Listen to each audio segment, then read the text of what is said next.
At Quebec, Canada in 1943, Roosevelt and Churchill, acting on the advice of their military staffs, made the momentous decision to invade Europe.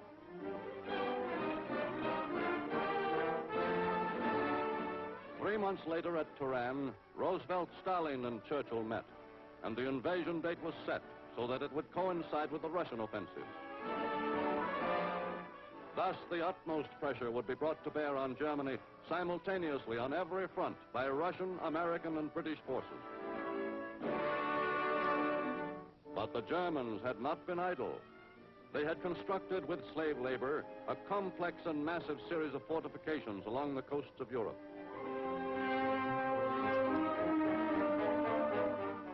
Heavy gun emplacements, minefields, tank traps, and pillboxes formed a barrier beyond which it seemed no enemy could pass.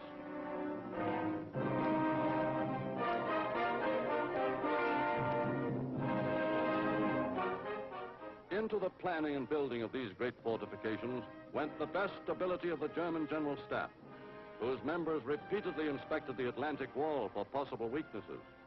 And the German General Staff pronounced it impregnable.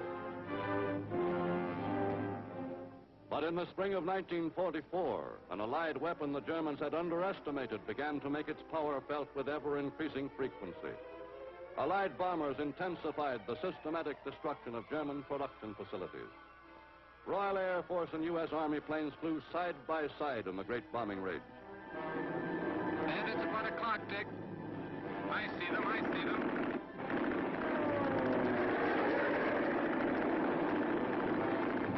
Confirm that one, Mike. He's burning.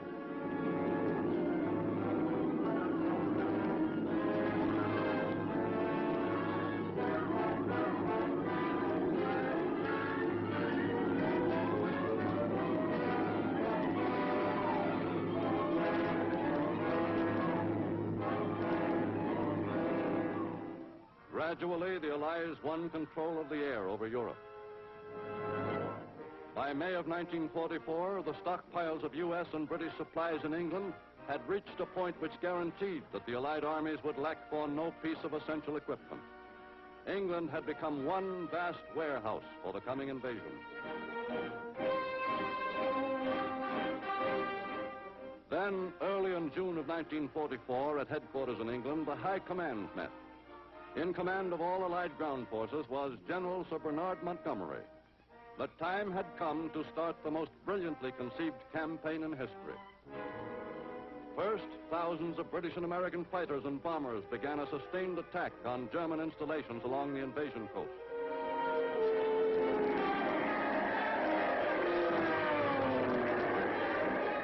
German trains, airfields, and planes were strafed in lightning, low-level attacks.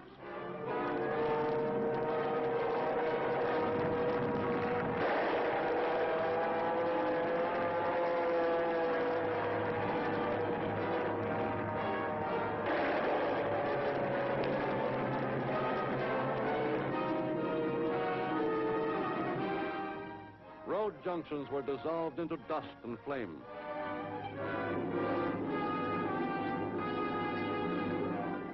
Then came June 6th, 1944, a day which marks a step forward in the progress of mankind. British and American warships tossed thousands of tons of high explosives on enemy beach defenses and strong points.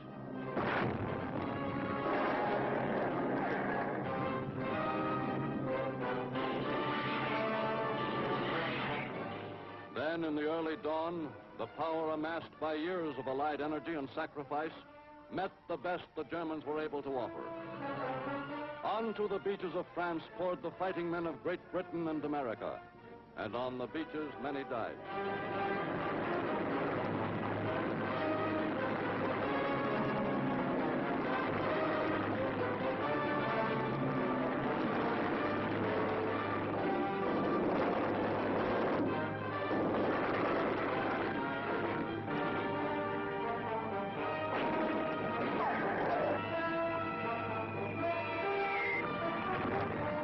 After 24 hours of desperate fighting, the first phase was over. The landings had been made and were being held. 19 days later, the Cotentin Peninsula had been all but overrun in a series of bitterly contested battles. Supplies and reinforcements, in a volume and at a speed which the Germans had not believed possible, were moving up across the beaches and through the improvised ports the Allies had created. And when the battle for the port of Cherbourg was joined, there was no lack of materiel to hamper the Allied assault troops.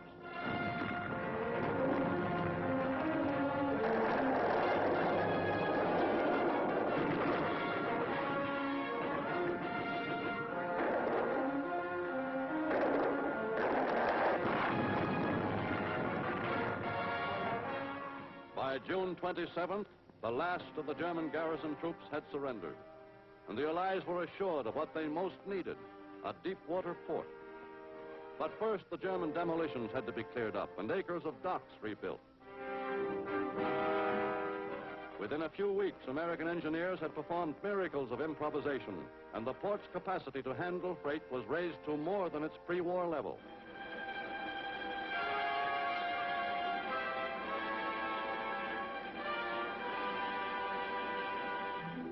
Then, when an enormous supply of men and equipment had been built up on the peninsula, the breakthrough began. Generals Eisenhower and Bradley had been planning an all-out assault. General Patton, specialist in mechanized warfare, had his armored divisions ready. On July 25th, a 2,000-plane bombardment of the Saint-Lô area was ordered.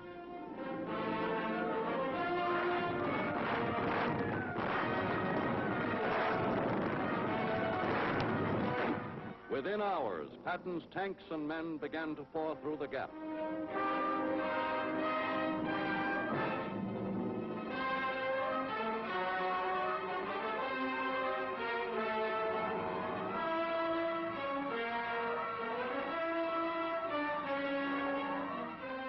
Then started a demonstration of mobility and power by men who had always understood the use of machines, whether for war or peace. The weight of this offensive carried the American troops across the Breton Peninsula in 4 days, while the British and Canadians held the Germans' heaviest armor at Caen. The Americans swung north to form a trap full of Germans at Falaise.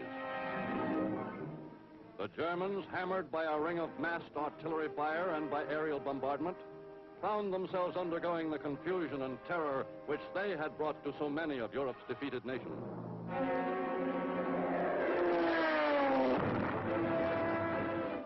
South of Caen, the British and Canadian armies withstood the frantic efforts of the Germans to break out of the trap.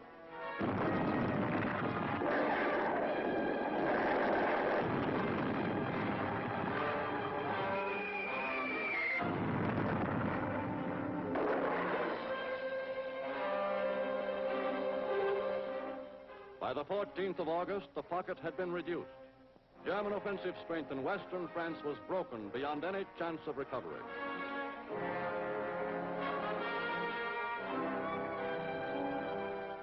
Meanwhile, the lack of ports and railroads had been partially overcome by the Allies. An express line of heavy-duty trucks was organized.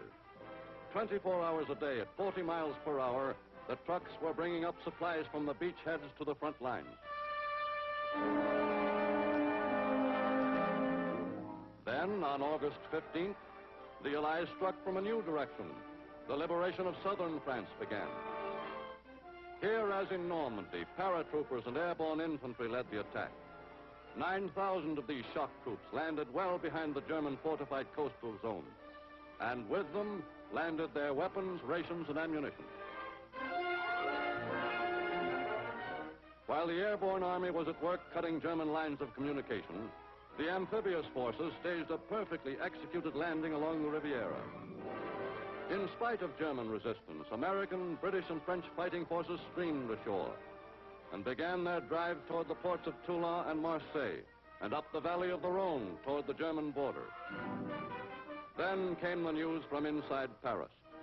For 4 desperate days, starting on August 19th, the French forces of the interior had been battling the Germans inside the city.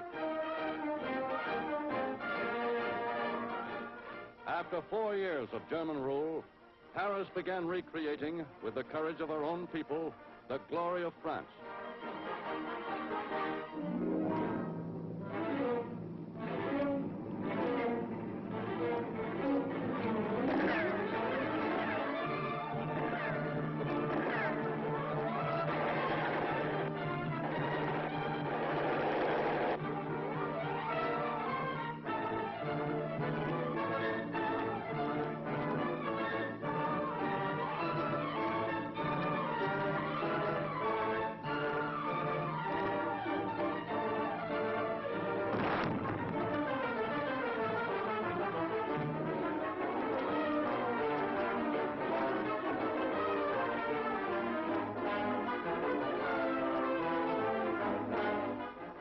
After merciless fighting, during which individual heroism was often pitted against German tanks, the FFI issued a call for help. Paris was all but surrounded by American forces. To restore France's faith in her own arms, the assignment to free Paris was given to the French 2nd Armored Division. Quickly, the French division, with its American equipment, moved up to Paris. In command was General Jacques Leclerc, veteran of the African campaigns, a soldier of consummate skill. And in Paris, the French division, which was to bear the brunt of the fighting against Germans in the city, was welcomed with all the affection a grateful Paris could express.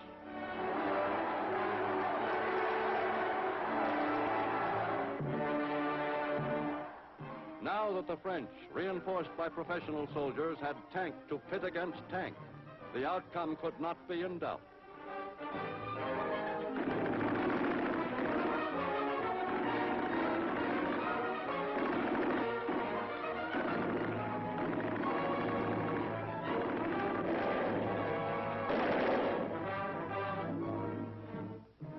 The Germans soon lost their love of battle in the face of certain defeat.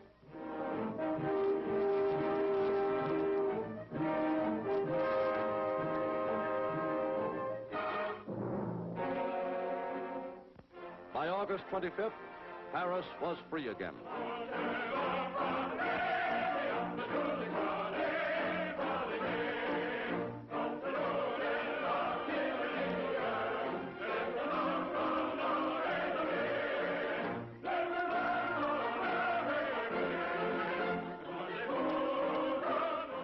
Into the city came France's leader, Charles de Gaulle, to establish the Fourth French Republic.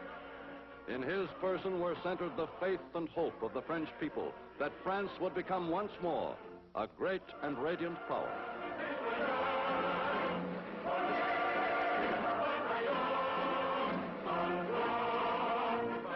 And as the Allied forces marched on toward Germany, paying the price in blood and suffering, over all of once Nazi-held Europe, there was the promise of liberty again, no matter what the cost.